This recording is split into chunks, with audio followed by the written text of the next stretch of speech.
हातगणगले विधानसभा लोकसभा मतदारसंघाचे विजयी आमदार खासदार सन्माननीय आमचे धैर्यशील माने दादा, तरुणांचं खरंच काळीज म्हणावं लागेल.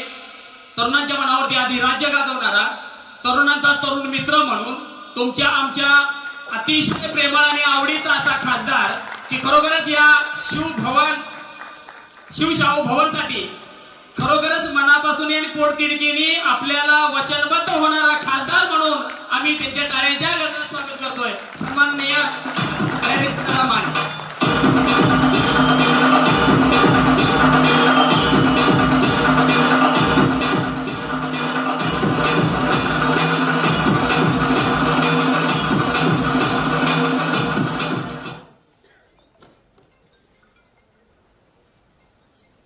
आज एका अत्यंत पवित्र दिवशी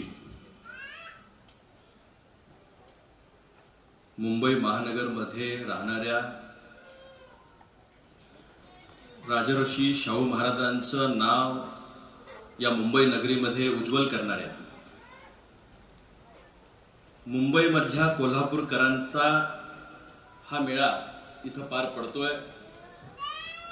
सर्वप्रथम ज्यांनी समतेचा, मानवतेचा आणि सर्व जाती धर्मांना एकत्र घेऊन समाजाचा उत्कर्ष गाठण्याचा मानबिंदू रचला, ते आपल्या सर्वांचे आदर्श राजा कसा असावा, राजाचं महती कशी असावी की ज्याचं नाव घेतल्यानंतर सुद्धा आदरानं मान झुकावी, अशा राजश्री शाहू महाराजांची जयंती आज इथे महानगरामध्ये पार पडते. सर्वप्रथम महाराजांना आपल्या सर्वांच्या वतीनं मानाचा मुजरा आणि मुंबईमध्ये राहणाऱ्या माझ्या कोल्हापूरच्या बांधवांना मनापासूनचा रामराम. तुम्ही सर्वजण एकत्रपणे आज महानगरमध्ये असणाऱ्या 12 रहिवासी संघटना एकत्रपणे या ठिकाणी आल्या आणि त्यांनी एक शिखर संस्था याची स्थापन करून आपल्या सर्वांच्या मार्गदर्शनाखाली आज मुंबई महानगरामध्ये या ठिकाणी हा कार्यक्रम पार पडतोय. या कार्यक्रमासाठी उपस्थित असणारे राज्यसभेचे खासदार आणि महाराष्ट्राचे एक ज्येष्ठ नेते, मंत्री म्हणून ज्यांनी काम केलं आणि शाहू महाराजांच्या विचाराचा पगडा ज्यांच्या कार्यशैलीमध्ये आहे, ते राज्यसभेचे खासदार आमचे सहकारी सन्माननीय हंडोरे साहेब. आत्ताच ज्यांचं मनोगत आपण त्या ठिकाणी ऐकलं ते हातकणंगले विधानसभा मतदारसंघाचे आमदार सन्माननीय अशोकरावजी माने साहेब, उपस्थित असणारे मराठा क्रांती ठोक मोर्चाचे अध्यक्ष सन्माननीय आबासाहेबजी पाटील साहेब, राष्ट्रीय अध्यक्ष वारणा फाउंडेशन सन्माननीय दीपक आबा पाटील साहेब. योगायोग असा आहे माने साहेब की आज सभेला उपस्थित असताना या परिसराचे जे नगरसेवक आहेत त्यांचं नाव विजयसिंह माने, आमदार म्हणून जे आज इथं उपस्थित आहेत ते अशोकराव माने आणि खासदार सुद्धा धैर्यशील माने, 3 माने म्हणजे नगरसेवकाच्या पासून लोकसभेपर्यंत हे मानेंनी आज या ठिकाणी घेतलंय. कारण त्या राजानं आपल्याला ताठ मानेनं शिकवायला कसं जगायचं, म्हणूनच कदाचित 3 माने एकत्रपणे आज एका व्यासपीठावर आले असतील. त्या शाहू महाराजांच्या निमित्तानं आज इथे येण्याचा योग आला.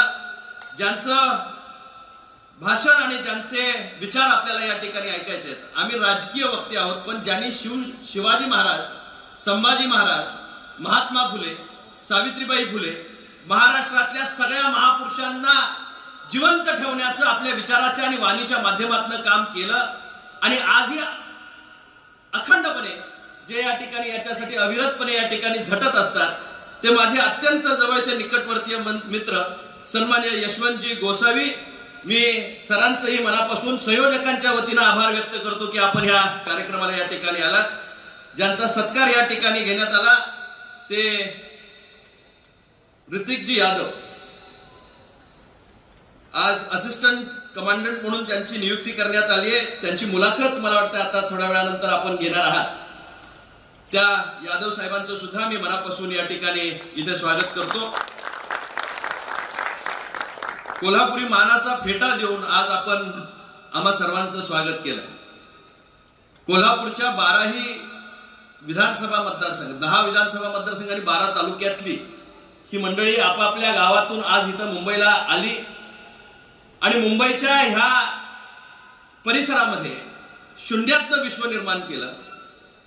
आज आम्हाला आनंद आहे की ह्या सगळ्या गोष्टीचा साक्षीदार होण्याचा आणि त्याचा एक धागा होण्याची संधी आपण मला या ठिकाणी दिली. मगाशी अशोकरावजी माने साहेब सांगत होते की कोल्हापूरकरांनी आपली निर्मितीमध्ये या जिल्ह्याच्या असेल, या राज्याच्या असेल आणि त्याचबरोबर मुंबईच्या निर्मितीमध्ये आपलं योगदान मोठ्या प्रमाणात त्या ठिकाणी दिलं. पण त्याचबरोबर मला आपल्याला आवर्जून सांगितलं पाहिजे की एका मुंबईमध्ये जवळपास अंडोरे साहेब आमचे 14 लाख कोल्हापूरकर त्या ठिकाणी मुंबईमध्ये वास्तव्यास आहेत. वेगवेगळ्या गावातली, ग्रामीण भागातली, खेड्यातली मुलं त्यांनी इथं येऊन आयुष्य बनवण्यासाठीचा झगडा उभा केला आणि महाराष्ट्र घडवण्यामध्ये इतर जिल्ह्यातल्या मुला मुलींचा सहभाग आहेच. पण मला अभिमान आहे की मुंबई घडवण्यामध्ये कोल्हापूरकरांचा सुद्धा तितका सिंहाचा वाटा त्या कोल्हापूरच्या वाघांचा या ठिकाणी आहे. कोल्हापुरीचा तांबडा पांढरा रस्सा असू दे, कोल्हापूरची असणारी माती असू दे, कोल्हापूरच्या असणारा उसाचा गोडवा असू दे किंवा कोल्हापुरी पायतान असू दे, जिथं जिथं कोल्हापूर नाव येतं तिथं स्वाभिमान जागा होतो आणि जात पात पंत याला विसरून कोल्हापूरकर एक होतो. आणि मला मनापासून या ठिकाणी सांगितलं पाहिजे, आज इथं येणारा प्रत्येक नागरिक कोल्हापूरकर म्हणून इथं उपस्थित आहे. कुठल्या पार्टीचा असेल, राजकारणात असेल, व्यवसायात असेल, पण इथं येणारा आजचा या ठिकाणी जो सभागृहामध्ये बसलेला नागरिक आहे तो कोल्हापूरमध्ये कोल्हापूरकर म्हणून या ठिकाणी एकत्र आलाय. मगाशी एका ताईंनी रांगोळी काढली खाली, ताईंचं नाव मला माहित नाही, सुर्वेताईंनी खाली शाहू महाराजांची रांगोळी काढली. पारंपरिक वाद्यानं आज या ठिकाणी हा कार्यक्रम पार पडतोय. खरं तर अंडोरे साहेब आमच्याकडे जिल्ह्यात सर्वत्र आज कार्यक्रम आहे. मी अनेक वर्ष शाहू महाराजांचे जिल्ह्यातले कार्यक्रम केले, पण मी आणि विचार केला की आज जिल्ह्यात राहायला पाहिजे होतं, मी तिथं खासदार म्हणून असायला पाहिजे होतं. पण जे आपले भूमिपुत्र इथं या ठिकाणी मुंबई वास्तव्यास आहेत आणि त्यांनी शाहू महाराजांचा विचार जगवायचा ठरवलाय, जागवायचा ठरवलाय आणि त्याचा जागर मांडलाय, तिथं खासदार म्हणून खऱ्या अर्थानं आपण मर्यादा ओलांडल्या पाहिजेत आणि इथं राहिलं पाहिजे. याच्यासाठी म्हणून आम्ही या ठिकाणी मुद्दाम इथं उपस्थित आहे. एक राजा आपल्या आयुष्यामध्ये काय करू शकतो, एक नेता काय करतो, एक राज्यकर्ता काय करतो, अहेड ऑफ टाइम्स विचार करण्याची क्षमता ज्या नेत्यामध्ये असती, जिंदगी के साथ भी आणि जिंदगी के बाद भी ज्यांचे विचार आपल्या बरोबर राहिले. LIC ची पॉलिसी आहे की माणूस जिवंत असला की त्याचे विचार ऐकायला माणसं जमतात, ऐकतात, त्याचं चांगुलपण, त्याचे गोडवे गायले जातात. पण एका माणसानं रचलेल्या स्वतःच्या आयुष्याचा एक जीवनपट की ज्याच्यामध्ये 74 सालचा 1874 सालचा जन्म आणि अवघ्या 48 वर्षाचं आयुष्य, 48 वर्षामध्ये त्यांना बहाल झालेली राज्यकर्ता म्हणून या ठिकाणी जी पदवी होती ती फक्त 28 वर्षाची होती. आणि एका 28 वर्षाच्या कारकिर्दीमध्ये एका राजानं सूत्र घेतल्यानंतर किती काम करून ठेवावं, कदाचित जगाच्या पाठीवर असा अद्वितीय राजा झाला नाही की ज्यानं खऱ्या अर्थानं आपल्या छोट्याशा कारकिर्दीमध्ये इतकं मोठं काम करून ठेवलंय. आज ज्याचा विचार आपण या ठिकाणी सांगताय, मी निश्चितपणे या ठिकाणी काही मुद्दे माझ्या वाचनात आले ते आपल्याला मुद्दामून या ठिकाणी सांगू इच्छितो, जे आपल्याला माहितीच आहे. शाहू महाराजांचं अस्पृश्य चळवळीतलं या ठिकाणी काम आपल्याला माहिती आहे, त्याच्या बाबतीत त्यांनी काम केलेलं. आंबेडकरांच्या उच्च शिक्षणासाठी आपल्यातल्या प्रजेमधली माणसांची असणारी रत्न हुडकावीत कशी आणि त्या मुलांना प्रोत्साहन कसं द्यावं. आपल्याच घराच्या पोरांना आपण मोठं करण्यामध्ये आयुष्य घालवतो, पण एखाद्या गरीबाचं पोरग ह्या देशाचं भविष्य घडवू शकेल ज्याला ओळखलं ते राजश्री शाहू महाराज होते. आणि त्यांनी बाबासाहेबांच्या असणाऱ्या अंगी गुणांना ओळखलं आणि निश्चितपणे त्यांना प्रोत्साहन देण्याचं त्या ठिकाणी काम केलं. खऱ्या अर्थानं ते स्वतः कुठल्याही पद्धतीचं श्रम हीच प्रतिष्ठा हेच खऱ्या अर्थानं ते मानत होते आणि श्रमाला महत्व देणारा राजा त्या काळामध्ये त्या ठिकाणी होऊन गेला. पशुप्रेमी राजा. या काळामध्ये आज सुद्धा एखाद्या विधवेचा विवाह करायचं म्हटलं तर या ठिकाणी आपण 10 वेळा संकोच करतो, पण विधवा विवाह जर पहिल्यांदा कुणी करण्याचा संकल्प घेतला असेल आणि पूर्णत्वास नेला असेल तर तो शाहू महाराजांनी त्या काळामध्ये त्या ठिकाणी केला. कुलकर्णी पद हे फक्त एका जातीपुरतं मर्यादित न राहता कुठल्याही जातीचा पातीचा मुलगा जर शिकला असेल आणि त्याच्याकडे जर काम करण्याची जिद्द असेल तर तो कुलकर्णी म्हणजे ज्याच्या हातातनं लिहिता येईल, लिहिता वाचता येईल अशा पद्धतीची पदा तयार केली आणि दलित मुलांना सुद्धा काम करायला त्या ठिकाणी प्रोत्साहित केलं आणि त्यांच्या मार्गे खऱ्या अर्थानं राष्ट्र उभं करण्याचं काम केलं. आज मिड डे मील नावाची योजना जिल्हा परिषदेच्या शाळांमध्ये आपण शिकवतो. तिथं शाळेमध्ये भोजन देता यावं अशा पद्धतीची या ठिकाणी माहिती आपण पाहता आपल्या मुलांच्यासाठी शासन आता करतंय.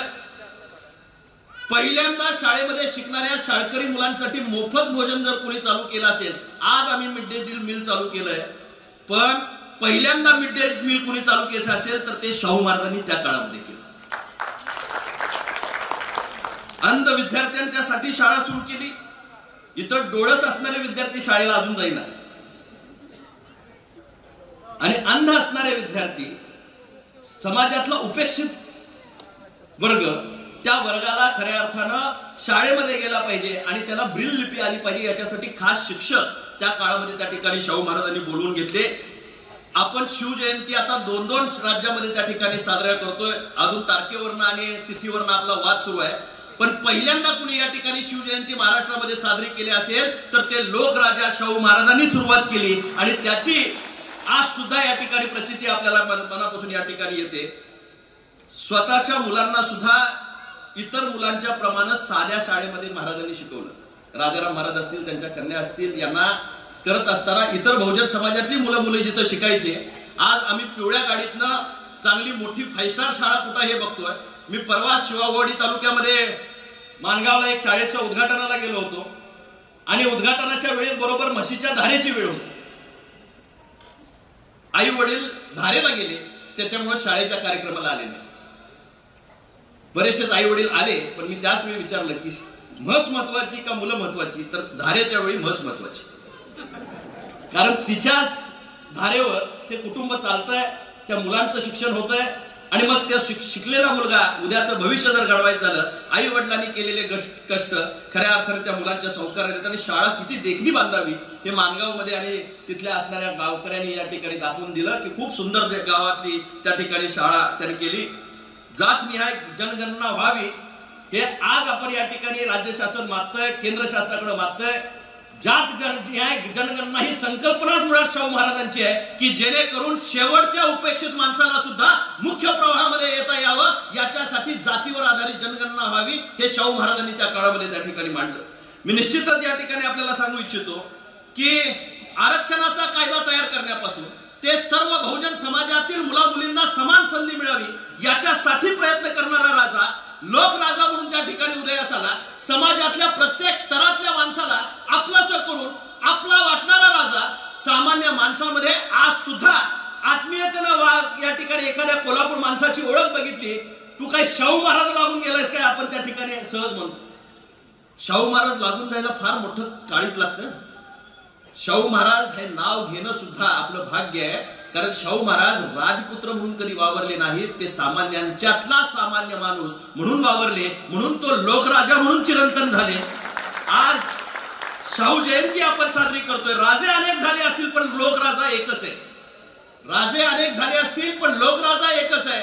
मला आपल्याला मुद्दामून सांगितलं पाहिजे की त्या काळातल्या जे चर्मकार समाजाचे आपले बांधव कोल्हापुरी चप्पल तयार करायचे, त्यांना प्रोत्साहन देण्यापासून ते इंग्लंडला जर कोण शिकायला जात असेल, नवीन काय करत असेल तर त्यांना प्रोत्साहन देण्यापासून, शेतीमधले नवीन प्रयोग कोण करत असेल त्याला प्रोत्साहन देण्यापासून 7-12 आपला या ठिकाणी आज आपण त्या ठिकाणी म्हणतो, पण खऱ्या अर्थानं त्यावेळेच्या महसुलातनं शाहू महाराजांनी राधानगरी धरण असेल किंवा त्या ठिकाणी कोल्हापूरचं जयसिंगपूर नगरी असेल, जयसिंगराव महाराजांच्या त्यांच्या नावाने वसवलेली नगरी असेल, असे कित्येक उपक्रम अहेड ऑफ टाइम्स करून ठेवले. सहकारातली असणारी व्यवस्था त्यांनी त्या ठिकाणी लावून ठेवली. पाण्याचं धोरण त्या ठिकाणी आखून दिलं. पाणी कसं वापरावं याच्या बाबतीत सुद्धा त्या ठिकाणी कायदे केले. वृक्षवल्ली आम्हा सोयरी म्हणणाऱ्यांना खऱ्या अर्थानं झाडाची लागवड करण्यापासून ते झाडं जगवण्यापर्यंतची व्यवस्था त्या ठिकाणी केली. निश्चितच आज असं काम करणारा चौफे 28 वर्षाच्या फक्त असणाऱ्या राजा म्हणून मिळालेल्या आयुष्यामध्ये त्यांनी निर्माण केलेली व्यवस्था देशाला दिशादर्शक ठरली. आणि मला भाग्य वाटतं की शाहू महाराजांचा पुतळा मानेसाहेब ज्यावेळी या ठिकाणी संसदेच्या दारामध्ये लागला मंडलिक साहेब हे दोघं खासदार होते की ज्यांनी शाहू महाराजांचा पुतळा संसदेच्या दारामध्ये त्या ठिकाणी लावला. आज पिढ्या बदलतील, माणसं बदलतील, पण आपली माणसं हयात जन्माला आल्यानंतर ती स्मरणात राहतात. शाहू महाराज एक पहाडासारखा राजा, कुस्ती करणारा राजा, मातीत खेळणारा राजा, शेतकऱ्यांच्या बरोबर राहणारा राजा, शिकारीमध्ये रमणारा राजा. पण तो नुसतं शिकार करत नव्हता, त्यामध्ये असणाऱ्या प्रत्येक व्यवस्थेला सांभाळून घेऊन पुढे जाण्याची क्षमता असणारा राजा आपल्यामधनं या ठिकाणी होऊन गेला. आणि त्या शाहू महाराजांचा पगडा आजही आपल्या मनावर आहे. कोल्हापूरकरांनी आज पेपरला किंवा 2 दिवस व्हॉट्सअप युट्यूबला जर बातमी वाचली असेल, कोल्हापुरी चप्पलाला प्राडा नावाची एक कंपनी आहे, इटालियन कंपनी, त्यांनी कॉपी केलं. आणि आपलं पायतान जे आपण रोज चप्पल म्हणून घरामध्ये त्या ठिकाणी घालतो, कोल्हापुरी पायतान ही आपली शान आहे, ती 1,20,000 रुपयाला प्राडा विकायला. कोल्हापुरी चप्पल. आपल्याला आपल्या चप्पलाची किंमत नाही. ब्रँडिंग झाल्यानंतर त्यांनी स्टेजवर वापरून 1,20,000 रुपयाला जर ती चप्पल इंटरनॅशनली त्यांनी अक्लेम केला असेल, खरं तर ती चोरी आहे. आमच्या चप्पलाची ब्रँड GI त्या ठिकाणी झालेला आहे. त्यांनी खरं तर त्याच्यावर लिहायला पाहिजे होतं हे कोल्हापुरी चप्पल आहे म्हणून, पण प्राडावाल्याने आपला ब्रँड त्याच्यावर चिटकवलाय. मी आपल्याला सांगू इच्छितो की आपल्याकडच्या कला कुसरीला, कोल्हापूरचा एखादा असा कार्यक्रम असेल ना, चप्पल इतर वेळी पावसाळी घाला, पण कोल्हापूर जिथं जिथं या ठिकाणी एखादा सांस्कृतिक कार्यक्रम असेल, माझ्यापासून तुमच्यापर्यंत सगळ्यांच्या पायात कोल्हापुरीच असलं पाहिजे याची काळजी. आपल्या तिथल्या भूमिपुत्रांना जगण्याचं एक साधन आहे. आपल्या असणारी एक वेगळी ओळख, आपली एक परंपरा, आपल्यामध्ये असणारा पुरुषार्थ जागवणारे. आज सुद्धा हांडे साहेब त्या ठिकाणी जर एखादी भांडणं झाली ना, कोणाची मारामारी झाली, तर तो सहज पायताना केस काढी. तुम्ही आमची बोली भाषा प्रेमाची, पण म्हणताना सहज पायताना केस काढत म्हणतो का? आपल्या पायतानाची आम्हाला फार त्याची जवळीक आहे. हत्यार आहे ते आमचं, पायाचं नुसतं वाण नाही, तर निश्चितपणे इतर वेळी सुद्धा त्याचा कार्यक्रम आम्ही हातामध्ये घेतो. निश्चितच कोल्हापूरच्या ह्या मातीमधल्या असणाऱ्या सर्वांनी एकत्रपणे येऊन आपल्यापर्यंत हा सगळा कार्यक्रम त्या ठिकाणी केला. कोल्हापूरच्या आंब्यामधनं ज्यावेळी मॅपिंग सुरू झालं ना, या देशाचं 7-12 वगैरे तुमच्या नावावर ज्या जमिनी आहेत ना, शाहूवाडीकरांना माहिती असेल की तिथं सलामी दिली जाते आंब्याला. तिथे एक स्टोन आहे, पहिला स्टोन जो रोवला गेलाय तो आंब्यामध्ये त्या ठिकाणी रोवला गेलाय. आणि मग हे सगळं मॅपिंग झालंय. महाराष्ट्राचा 7-12 कोल्हापूरपासून सुरू झालाय. आपल्याला आपल्या मातीबद्दलचा अभिमान असला पाहिजे, आपल्या माणसांचा अभिमान असला पाहिजे. कारण आपण फक्त पैशानं श्रीमंत असणारं राज्य नव्हतो, आपण विचारानं श्रीमंत असणारं राज्य होतो. आपण समतेचा विचार देणारा देशाला राज्य होतो. आपला राजा असा होता की त्याने देशाला दिशा दिली. आज खऱ्या अर्थानं देश जो चालतोय कॉन्स्टिट्यूशन ऑफ इंडिया या माध्यमातून चालतो, पण जे संविधान लिहिलं गेलंय त्यामध्ये जर तुम्ही बरेचसेच या ठिकाणी त्याचे सगळे वाचलं, जो शाहू महाराजांचा, महात्मा फुलेंचा विचार होता, तोच विचार बाबासाहेबांनी लेखणीमधनं त्या ठिकाणी त्या असणाऱ्या संसदीय लोकशाहीमध्ये आणला. आणि आज अनेक देश निर्माण झाले, त्यांची फाटाफूट झाली, पण आपल्याला कुणी बांधून ठेवलं असेल तर ते बाबासाहेबांनी लिहिलेल्या संविधानानं या ठिकाणी बांधून ठेवलं. निश्चितच मला आनंद आहे की या सगळ्या कार्यक्रमामध्ये आपण सर्वजण एकत्र आलात. मी पाटील साहेबांना, जे आज आजचे संयोजक आहेत, त्यांना विचारत होतो, साहेब म्हटलं जरा गर्दी कमी झाली, खुर्च्या रिकाम्या दिसतात. ते म्हणले वर्किंग डे आहे. ज्यांच्यामुळं आपण काम करण्यासाठी सक्षम झालो त्यांना आदर करण्यासाठी एक वर्किंग डे मधला तासभर आपण काढू शकत नाही. जे ऐकत असतील आणि जे इथं आले नसतील, मी मुद्दामून या ठिकाणी सांगेन की आपल्या राजाचा अभिमान आपण बाळगला तर जग बाळगेल. सगळी कामं त्या दिवशी बाजूला ठेवायची, सुट्टी दिली पाहिजे नाही, नोकरीवरनं काढलं तरी चालेल, त्या दिवशी सुट्टी घ्यायची.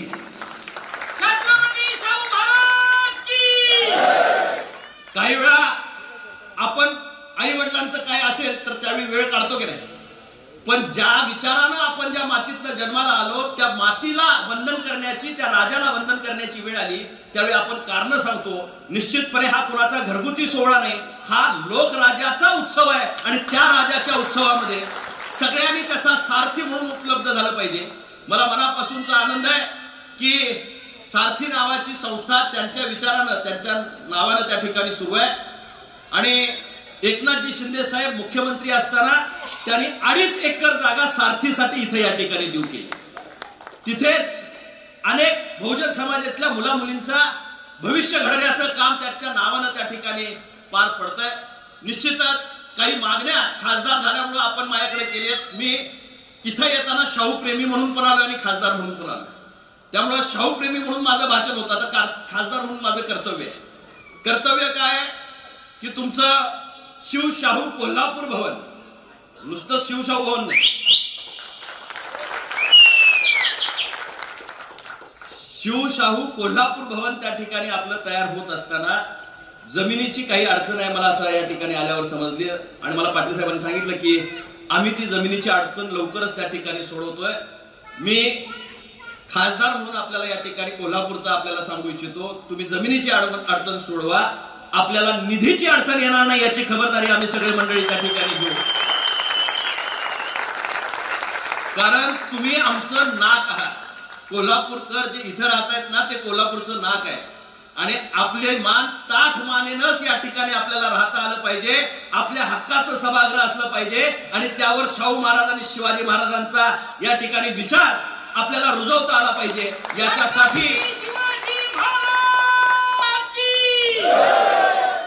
याच्यासाठी म्हणून मला जे तुम्ही निवडून दिलंय, तुम्ही सर्व जणांचे ऋण व्यक्त करणं, मुंबईकरांचे ऋण व्यक्त करणं आणि आपण केलेल्या प्रेमाची पोचपावती ही कामाच्या रूपात उभं करणं हे आमचं कर्तव्य आहे. रेल्वेची एक मागणी मला त्या ठिकाणी करण्यात आली. सह्याद्री पूर्वी आणि महालक्ष्मी दोन्हीही त्याच रूटनं त्या ठिकाणी जायच्या. पनवेलला आणि पुढे कर्जतला या 2 ठिकाणी थांबे असावेत आणि सह्याद्री त्या पद्धतीनं चालू करावी. निश्चितच तो प्रस्ताव आपल्याकडनं मी या ठिकाणी आजच्या सभागृहामधून घेऊन जाईन. काही थांबे कोविडच्या काळामध्ये बंद झाले, त्याचाही परिणाम आपल्या याच्यावर झालाय. निश्चितपणे ते चालू करण्यासाठी म्हणून मी निश्चितपणे प्रयत्न करेन. मी आणि हंडोरे साहेब ते राज्यसभेमध्ये त्या ठिकाणी काम करतायत, मी लोकसभेमध्ये काम करतोय. आम्ही दोन्ही मंडळी केंद्रामध्ये आपले हे सर्व प्रश्न मांडण्याचा प्रयत्न प्रामाणिकपणे करू. अशोकरावजी माने साहेब आपण विधान भवनामध्ये त्या ठिकाणी काम करताय. आपली जबाबदारी आहे की हे राज्य शासनाकडनं जे काही प्रश्न असतील, आपल्या तालुक्यातले 12ही आमदार एका निमित्त 10 तालुक्यातले 10 आमदार, अजून 12 मागे होते, आता 10 आहेत. कोल्हापूरच्या 10 आमदारांना आणि 3 खासदारांना एकदा बोलवा. तुम्ही सर्वांनी एकत्रपणे बोलवा. आम्ही सगळ्यांनी हातभार लावला पाहिजे इथं. ठीक आहे, एकट्याची मालमत्ता नाही, हे सगळ्यांच्या संस्कारानं नटलेलं हे या ठिकाणी शिबिर आहे. आणि याच्यामध्ये प्रत्येक आमदाराला वाटलं पाहिजे मी त्याचा काहीतरी एक स्टेक होल्डर आहे. प्रत्येक खासदाराला त्या ठिकाणी वाटलं पाहिजे. आणि जयंतीच्या निमित्तानं बोलवायला पाहिजे असं काही नाही. कुठला तर एक निमित्त तयार करा की ज्याच्यामध्ये त्यावेळी सगळेच उपलब्ध राहतील आणि त्या निमित्तानं आपण एकत्रपणे या ठिकाणी येऊया. मुंबईला एक वेगळं आढळ स्थान महाराष्ट्राच्या आणि देशाच्या नजरेमध्ये आणि जगाच्या नजरेमध्ये त्या ठिकाणी आहे. आणि मुंबई उभी करण्यामध्ये कोल्हापूरकरांचं सुद्धा योगदान तितक्याच मोठ्या प्रमाणात त्या ठिकाणी आहे. आज मला आपण बोलवलं, जो मान सन्मान दिला, ती मायेची शाल, तो भगवा फेटा आणि तुम्ही दिलेलं मानचिन्ह हे मी घरी घेऊन जात असताना मुंबईमध्ये आज अशा पद्धतीचा महानगरामध्ये होणारा हा कार्यक्रम माझ्या स्मरणात राहणारा कार्यक्रम आहे. कारण तो माझ्या लोकराजाच्या वाढदिवसाचा जयंतीचा कार्यक्रम आज या ठिकाणी आपण घेत आहे.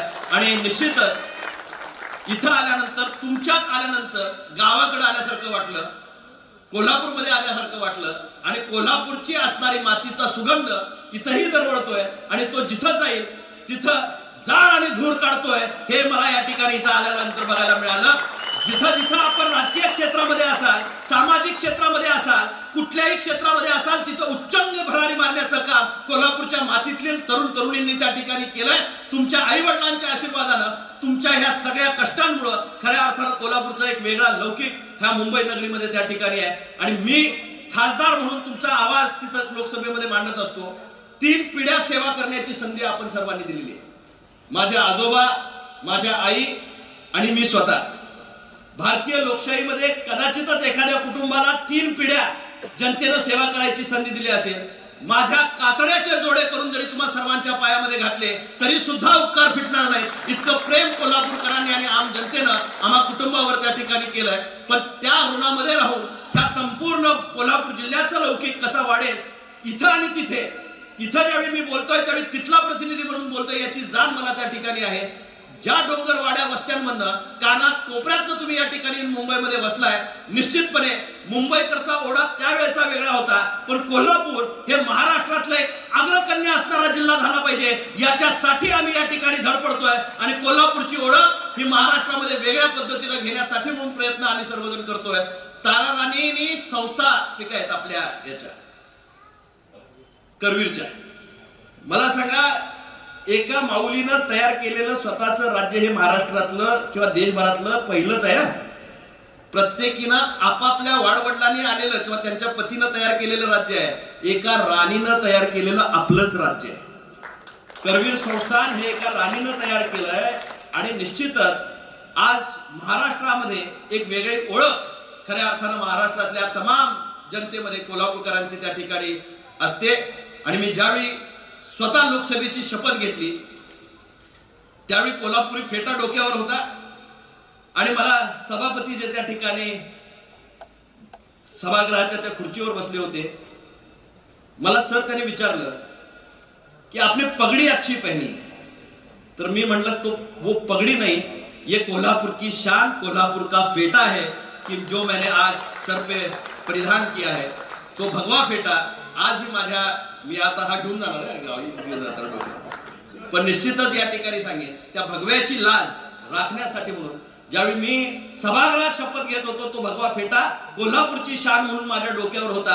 तो एक अभिमानाचा दिवस होता, कारण संविधानाला साक्षी राखून मी त्या ठिकाणी शपथ घेत होतो या राष्ट्राला पुढे नेण्याची. आणि त्यावेळी माझ्या कोल्हापूरच्या मातीची शान हा कोल्हापुरी फेटा भगवा पताका तिथं त्या ठिकाणी गाजत होता. माझ्यासारख्या तरुणाला दुसऱ्यांदा सेवा करण्याची संधी कोल्हापूरच्या आम जनतेनं दिली. कदाचित माझ्यामध्ये काहीतरी दिसलं असेल की जे वाटतं की याच्यामुळे काहीतरी बदल होईल. निश्चितपणे त्या विश्वासाला तडा न जाऊ देता माझं आयुष्य ह्या कामासाठी म्हणून मी वेचण्याचं ठरवलंय. आणि निश्चितच तुमच्यातलेही तरुण तरुणी ज्यांना ज्यांना कुठेही गरज वाटेल, तुमचा भाऊ धैर्यशील म्हणून तुमच्या बरोबरीनं तुमच्या बरोबर कुठल्याही प्रसंगाला उभा राहील एवढं या कार्यक्रमाच्या निमित्तानं आपल्याला सांगतो. आणि मला आपण बोलवलं आणि जो मान सन्मान दिला त्याबद्दल आपले ऋण व्यक्त करतो. खरं तर ट्रेनला जायचं होतं म्हणून आम्ही दोघं गडबड करत होतो.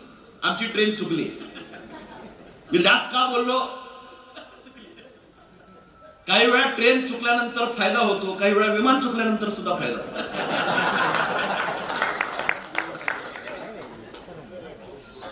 सगळी सुखरूप जावीत, तिथपर्यंत पोहोचावीत, पण वेळेमागे धावू नका. तुमची वेळ येणार आहे. प्रत्येक माणसाच्या आयुष्यामध्ये परमेश्वरांनी तो एक क्षण लिहिलेला आहे. जे विमान कोसळलं त्या बिचाऱ्या निष्पाप लोकांना कुठं माहिती होतं की आपल्या आज शेवटचा यात्रा आहे. जे जाणारे होते ते कुठले कुठले त्या ठिकाणी जमा झाले होते, कुठल्या जातीचे होते, कुठल्या प्रांताचे होते, लहानापासून थोड्यापर्यंत होते. सगळेजण कोणकोणाची तरी वाट बघत होतं. विमान उडल्यानंतर जायचं एका ठिकाणी होतं, पण परमेश्वराच्या मनामध्ये काहीतरी विधिलिखित वेगळंच होतं. त्यांच्या नशिबी जे होतं त्यातला ते विमान कोसळलं जे दुसऱ्यांचे जीव वाचवणार होते, म्हणजे डॉक्टरांच्या ह्याच्यावर वसतिगृहावर. आणि जे विमानात बसले होते तेही त्या ठिकाणी गेले.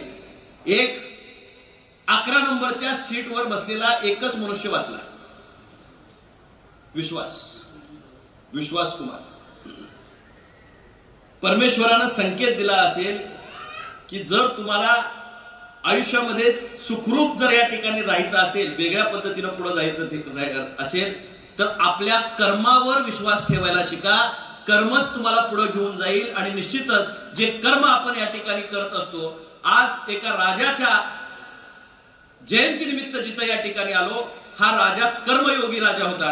आणि म्हणूनच आज खऱ्या अर्थानं ना जात से, ना पात से, ना धर्म से आदमी पहचाना जाता है उसके कर्म से. आणि म्हणूनच कर्म हा धर्म मानून चालणारा हा राजा त्या राजाच्या लौकिकाला साजेल असं कोल्हापूरकरांनी प्रत्येक क्षेत्रामध्ये काम करावं अशी विनंती आपल्या सर्वांच्या चरणी करून माझे लांबलेले मनोगत संपवतो. जय हिंद.